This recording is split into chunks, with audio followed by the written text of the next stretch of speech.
ఆ లిమిటేషన్ తొలగించడానికి ఆర్డినెన్స్ పంపించినాము. 42% రిజర్వేషన్లు విద్యా ఉద్యోగ అవకాశాలలో రాజకీయ రిజర్వేషన్ల పంపించిన బిల్లులు వేరు. 2018లో తెలంగాణ రాష్ట్రంలో చంద్రశేఖరరావు గారు రిజర్వేషన్లను 50% పరిమితి చేస్తూ పంచాయతీరాజ్ చట్టాన్ని సవరించిండు. 50% కంటే ఎక్కువ రిజర్వేషన్లు ఇవ్వకుండా చంద్రశేఖరరావు గారు బీసీలకు అన్యాయం చేసిండు చట్టం చేయడం ద్వారా. ఆ చట్టాన్ని తొలగించడానికి మేము ఆర్డినెన్స్ తెచ్చినాం. ఎందుకంటే మాకు హైకోర్టు ఆదేశాలు ఇచ్చింది, మీరు తక్షణమే 30 రోజుల్లో రిజర్వేషన్లు నిర్ణయించండి, 90 రోజుల్లో స్థానిక సంస్థలు ఎన్నికలు చేయండి అని తెలంగాణ రాష్ట్ర హైకోర్టు ఆదేశాలు ఇచ్చింది. కాబట్టి ఈ ఆదేశాల నేపథ్యంలో మేము చంద్రశేఖరరావు పంచాయతీరాజ్ చట్టంలో పెట్టిన నిబంధనను తొలగించడానికి మాత్రమే ఆర్డినెన్స్ ఇచ్చినాము. మేము గతంలో చేసిన 42% reservation education employment and political service, these 2 bills separate from this ordinance. దానికి దీనికి ఎలాంటి వివాదం లేదు, చిక్కు లేదు, ప్రతిబంధకము లేదు. ఆర్డినెన్స్లో సబ్ కేటగరైజేషన్ చేశారా sir?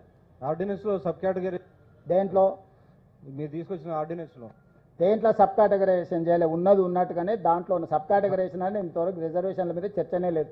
Kamareddy declaration Congress party చేసింది సబ్ కేటగరైజేషన్. ఆ పర్సంటేజ్ వచ్చినాక అప్పుడు సబ్ కేటగరైజేషన్ మీద పోదాం. మీకు బ్లాంకెట్గా ఒక కోటా అలాట్ అయిన తర్వాత సబ్ కేటగరైజేషన్ ఎట్లా చేయాలా, ఏం చేయాలని దాని మీద కూడా ఒక ఎక్స్పర్ట్ ఒపీనియన్ తీసుకోవాలి. ప్రతి వాళ్ళు మేము అత్యంత వెనుకబాటుతనంతో ఉన్నాం, మా రిజర్వేషన్లు పెంచాలంటారు. ప్రతి వాళ్ళు ఒక నెంబర్ చెప్తున్నారు. సో ఇప్పుడు ఈ డేటా ముందర పెట్టుకొని అన్ని రకాల ఎనాలిసిస్ చేసినాం. ఇప్పుడు ఇండిపెండెంట్ ఎక్స్పర్ట్స్ అడ్వైజరీ కమిటీ ఇచ్చిన నివేదికను సభలో పెట్టి చర్చ చేసి తద్వారా మీ అభిప్రాయాలు అందరూ కూడా పరిగణలోకి తీసుకుంటాం.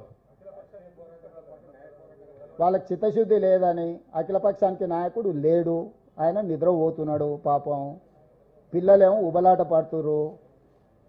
ఆ పిల్లలకేమో కోతులకు కొబ్బరికి చెక్క దొరికినట్టు ఆయన ఇంట్లో వండుకోవడంతో ఆ కుర్చీలో కూర్చున్నామని ఆ కోతులు అన్నీ దుంకులాడుతున్నాయి. ఆ కోతులను పెట్టుకొని ఏడిగిపోతావు.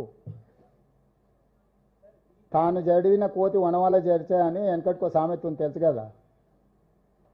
ఇంకో తోకపార్టీ అయినా ఆయన చెప్పిన మేము సహకరించామని ఇంకెవరిని తెచ్చుకోవాలి. ఎంఐఎం ఎట్లాగో ఎంపీ ఉన్నాడు పార్లమెంట్లో, ఆయన సహకారం ఎట్లాగో రేపు తీసుకుంటాము.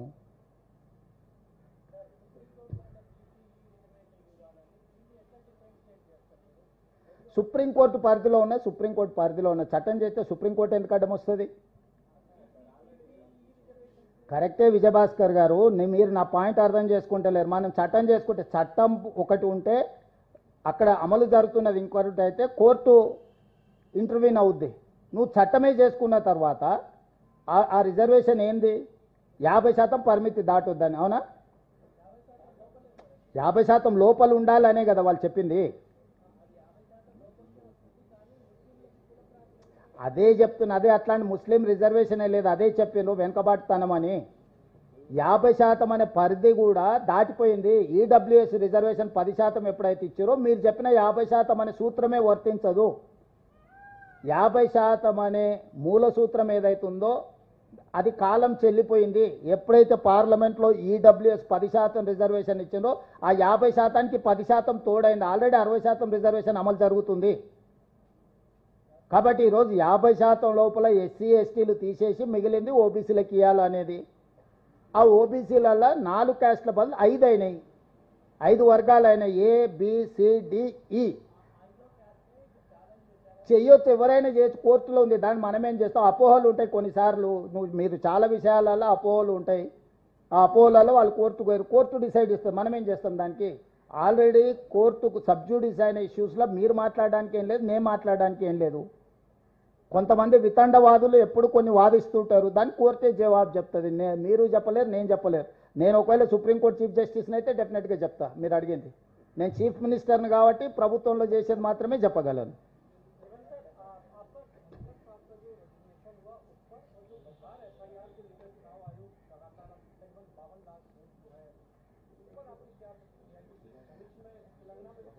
नहीं, जो धनखड़ जी का रिजिग्नेशन अब किस लिए किया मुझे पता नहीं, वो अनफॉर्चुनेट। दूसरी बात, vice president of India Telangana को देना है, क्योंकि पिछले बार हमारा वेंकैया नायडू था, राष्ट्रपति बनाना बनाने के लिए चर्चा हुए, उनका अन्याय किए, वापस भेज दिए दिल्ली से, घर खाली करवा दे के तेलुगु भाषा बोलने वाले को आप घर वापसी कर दिए। तो उसको सुधारने के लिए हमारे बंडारू दत्तात्रेय जी का खाली हरियाणा गवर्नर का जिम्मेदारी खत्म हो गए, और बंडारू दत्तात्रेय जब केंद्र मंत्री था, उनका केंद्र मंत्री खींच लेके किशन रेड्डी को दे दिए। हमारा बंडी संजय जी अध्यक्ष था, आज ब्राह्मण रामचंद्र राव को दे दिए। तो साउथ और खासकर तेलंगाना में जितने भी ओबीसी है, सबका गला काट दिए एनडीए ने। सो सौकुन माफ करने के लिए दत्तात्रेय जी को वाइस प्रेसिडेंट बनाया तो ठीक रहता है, क्योंकि तेलंगाना को आप इतना अन्याय नहीं कर सकते। देश में हिंदी के बाद दूसरी भाषा तेलुगु ज्यादा बोलने वाले, पहला हिंदी है, दूसरा तेलुगु है, तीसरा बंगाली है। तो साउथ पर्टिकुलर तेलुगु हमारे लोगों को अन्याय किए। मैं एनडीए सरकार से ये डिमांड कर रहा हूं, क्योंकि ओबीसी का चर्चा बहुत तेजी से चल रहा है। ओबीसीओं का केंद्र मंत्री था दत्तात्रेय, गला काट दिए। बंडी संजय जी अध्यक्ष था, उनका भी गला काट दिए। तो इसीलिए दत्तात्रेय जी को अगर वाइस प्रेसिडेंट बनाया तो थोड़ा बहुत आपका गुनाह कुछ माफ हो जाएंगे। అది నాకు తెలీదు। నేను తెలంగాణ ప్రజల తరఫున ఒక ఓబీసీకి న్యాయం చేయాలి, దత్తాత్రేయ గారికి న్యాయం చేయాలని చెప్తున్నా। అప్పుడు భారతీయ జనతా పార్టీ ఎన్డీఏ ప్రభుత్వము యూపీఏ పక్షాలను సంప్రదించినప్పుడు అప్పుడు పార్టీ నిర్ణయం తీసుకుంటుంది। పార్టీ నిర్ణయాలను ఎన్డీఏ కూటమి నిర్ణయాన్ని ప్రకటించడానికి నేను ఇక్కడ లేను। తెలంగాణ ప్రజల పక్షాన తెలంగాణకు ప్రాతినిధ్యం ఉండాలి। ఢిల్లీలో ఎదిగిన మా ప్రాంత నాయకత్వాన్ని కేంద్ర ప్రభుత్వము ఎన్డీఏ పూర్తిగా తలలు కోసేసి నాయకత్వమే లేకుండా చేసే ప్రయత్నం చేస్తున్నారు। ఇది ఒక కుట్ర। ఆ కుట్ర తెలంగాణ ప్రజలు గమనిస్తున్నారు కాబట్టి దత్తాత్రేయ గారు లాంటి వాళ్లకు వైస్ ప్రెసిడెంట్ ఇస్తే సౌమ్యుడు, అందరు ఆమోదయోగ్యం ఉంది। మొన్నటికి మొన్న ఉన్న గవర్నర్ పదవి కూడా దత్తాత్రేయ గారిని తొలగించిండ్రు। హర్యానాకు ఉన్న దత్తాత్రేయ గారు గవర్నర్ పదవి కూడా తొలగించింది కాబట్టి వారికి ఉపరాష్ట్రపతి పదవి ఇవ్వడం ద్వారా తెలంగాణ ప్రజల యొక్క ఆత్మగౌరవాన్ని మోడీ గారు గౌరవించాలని నేను డిమాండ్ చేస్తున్నా।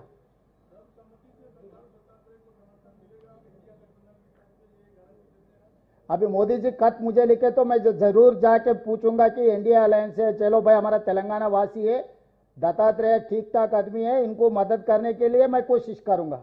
मगर मैं वादा नहीं कर सकता हूं, क्योंकि ये एआईसीसी लेवल पे चर्चा करना है। AICC has to decide all this such thing. This is not in my purview, but definitely on behalf of Telangana, definitely I will request my leadership. తెలియదు, అవన్నీ పార్టీ నిర్ణయం తీసుకోవాలి। కాంగ్రెస్ తెలంగాణ ఎంపీలు, కేరళ ఎంపీలు ఇట్లా సపరేట్ ఉండరు। కాంగ్రెస్ ఎంపీలు అంటే కాంగ్రెస్ ఎంపీలు, కాంగ్రెస్ పార్టీ నిర్ణయం తీసుకుంటుంది।